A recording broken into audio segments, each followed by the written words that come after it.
May kambing sa sulok, si Dagul ang bita sa bawat vlog niya'y hatid sayang inspirasyon ang madla sa San Rafael. Ngayon fad na buno ng kulay kahit maliit, ito'y tahanan ng pangarap na tunay. Ka-Vocals Farmer, kwento ng iyong buhay sa sipag at tiyaga.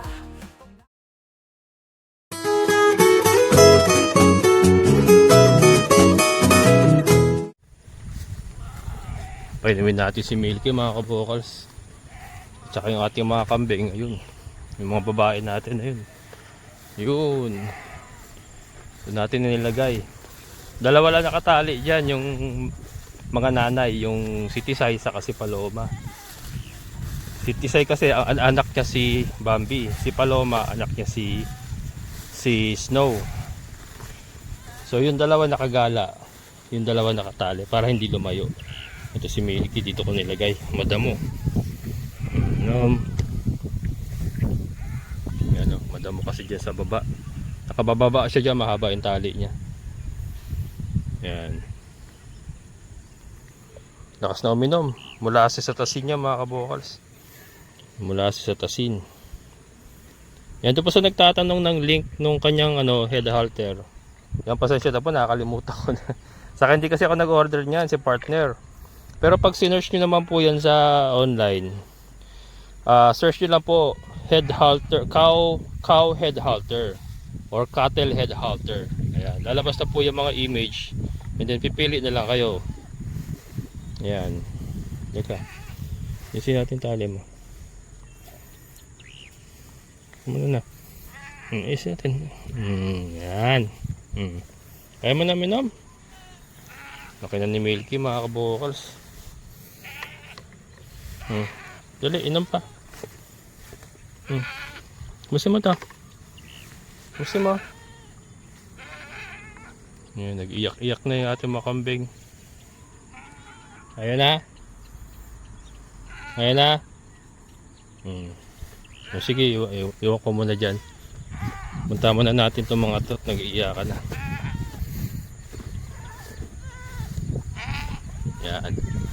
So, ginhawa na yung pag-alaga natin ng mga babae. Kasi nga, ito style tayo, style Tata Pabling. Ganito yung style ni Tata Pabling eh. Itinatali niya yung iba, tapos yung iba nakagala lang. Para hindi magsilayuan. Ayan, nakatali si Paloma, nakatali. Si Tisay nakatali. And then itong dalawa, laki ng tiyan. Bundat to. Ayan. Pero malaki rin naman ang tiyan ni Paloma, marami din nakain. So kapalipat-lipat naman sila. Yan, tatanggalin ko lang muna to. Maglalakad naman yan eh. Yan.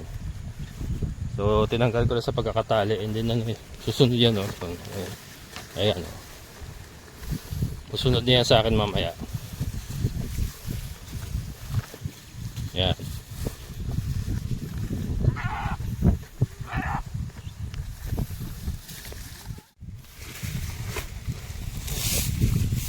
Yeah.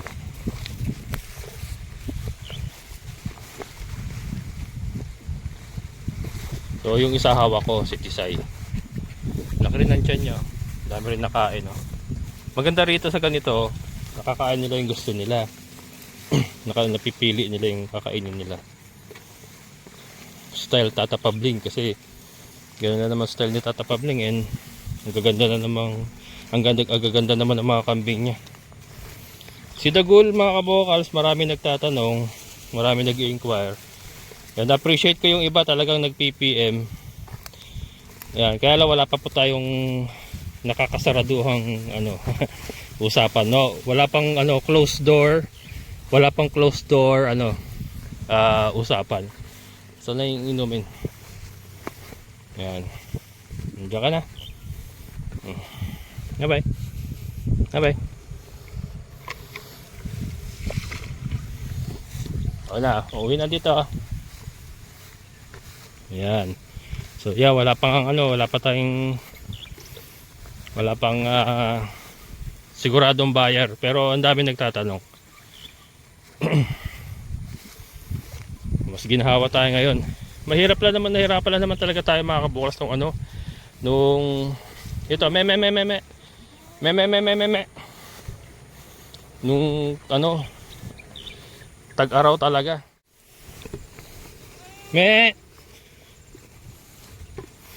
Yung tag-araw lang talaga ang ano pahirapan. Ay, tag-araw, tag-init at tag-ulan. Tag-ulan, yan. Dito, Ay, walastik ka. Doon sa kabila, yan. Doon dapat ako dadaan eh. Sa gilid ng lote ni Atinin pa. Pero pwede rin naman dito, kaya lang iikot kami. Gusto nyo pa mag-ikot ha? Malalaki ng tiyan mga kabokals. Mga bundat. Na dami nila kakain pagka ganyan.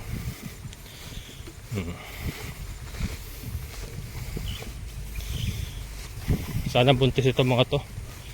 Pero lang kay Snow. Si Snow hindi talaga nasampa niya. Pero itong tatlo kasi nasampa ni Dagul yan. Ayan. Napakalaki din siya ni Bambi oh. Napakarami nakain. Sarado pa dyan. Wait lang. Sarado pa yung pinto sa ano lote ni Sir Jun. Yan o, dyan muna kayo. Relax muna kayo dyan. Bubuksan ko pa, nasa loob yung bukasan doon. Yan, pumasok tayo dito sa kabila. Natali kasi yan dito sa loob eh. Diyan na sila. Me. Me.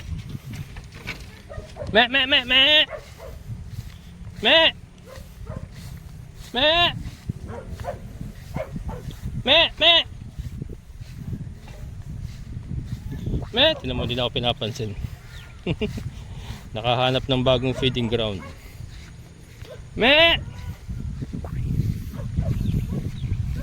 Samantalahin natin mga kabukal. So habang ano, wala pang masyado nakatira, style tatapabling, asuga lang naman. So ganun po ang mangyayari niya. So mas madali mga kabukals, mas madali ang magiging pag-aalagaan natin ng kambing moving forward if ever na mabili nga si Dagul. So yun, marami nga po nagtatanong, kaya lang wala pa pong sigurado talaga na buyer. Ayan, ulit na, naman na yan. Lalaki na ng tiyan nyo. Uwi na dito, uwi na. Pasok na dito, huwag na dyan. Dito. Dito na. Oh, dito, Dito na. Pasok na ron. Dali. Yan, papasok na yun doon. Yan, papasok na yun sila doon. Yan. Nakit na, akit.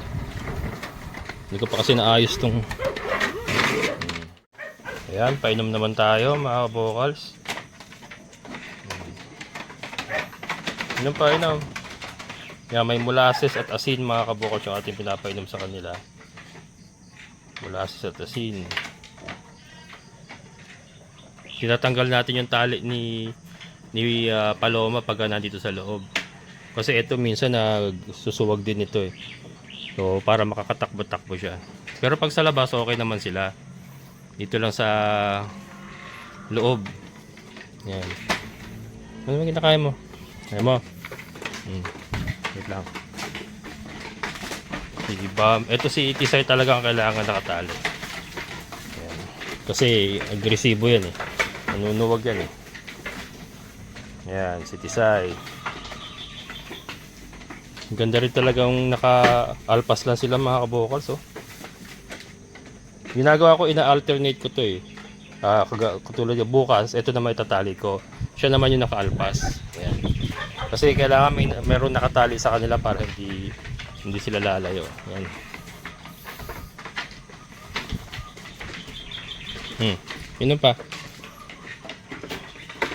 Uminom. Oh. Dali. Si Dagol naman. Ayan, si Dagol naman mga kabukas ang ating painumin. Siyempre. Yung bida. Dito. Ayan, si Dagol. Ha. Si Dagol na walang malay. Lagi na lang si Dagol. Lagi na lang si Dagol. Si Dagol na walang malay. Kaya mga kabokals, may good news ako. Ano ba ang kahihinat na ni Dagol? Ito mga kabokals. Ayan mga kabokals, si Dagol ko. Ayan o. Laki o. Grabe. Laki nun tiyan. Dagol. Yan mga kabokals, Dagol will stay.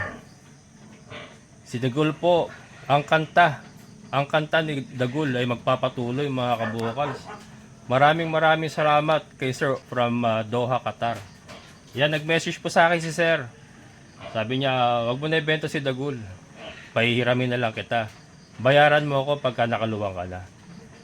Maraming salamat sir, kasi talagang hanggat maaari ayaw ko talaga ibenta si Dagol. So ayan, hindi na po natin ibebenta si Dagol. Ayan, Dagol will stay. Ang kanta ni Dagol ay magpapatuloy mga kabokals. Ayan. So yun po yung mga pinaliwanag ko nga po mga plano, kung siya po ay aggressive pa. Pero sa tingin ko parang nabawasan na yung kanya aggressiveness eh. Pero yun nga, kung siya po ay aggressive pa, yun nga po, sinabi ko naman na po pwede natin siyang paggawa ng bakal na kulungan, and then papasukin yung babae pag kami naglalandi sa kanyang kulungan. So makapag-breed pa rin si Dagol. And ito mga kabokals, ano pa to, agresibo pa to sa pagkakasta kasi nasampahan pa nga niya sila Tisay, Bambi at saka si Paloma eh. So agresibo pa siya sa pagdating sa pag-breed. Talagang kayang-kaya pa mga kabokals. And yun nga, sayang kasi napakalaki naman mga kabokals. Nakita nyo man kung gaano kalaki si Dagol. Ang laki. So napagkakamalan nga po itong full blood, pero F3 lang po siya. Ayan mga kabokals, si Dagol. Hindi na ibebenta si Dagol. Lambing naman siya mga kabokals. Lambing naman siya Diba Brad? Nagbago ka na ba? Are you a changed goat? Are you a changed goat? Ayan. So yan mga kabokals, napakaswerte natin kasi maraming tumutulong sa atin. Considered po na isang kayamanan po ni kabokals yung mga tao pong nagmamahal sa atin. Mga tao pong hindi naman natin personal nakilala, pero ayan, tumutulong po mga kabokals. And syempre po yung kayo po mga nanonood, mga nagtsatsaga pong nanonood kay kabokals, malaki din po na itutulong nyo sa revenue ko. Ayan, so yung simpleng panonood lang po talaga malaking tulong na. Pero yun po, may mga tao pong nag-go beyond the extra mile, talagang tumutulong po sa atin. Napakarami mga kabokals, dati pa napakarami nang tumutulong sa atin talaga. At isa po sa pinagpapasalamat ko sa ating Panginoon na at binibigyan, nagpapadala po siya ng mga taong tumutulong sa atin.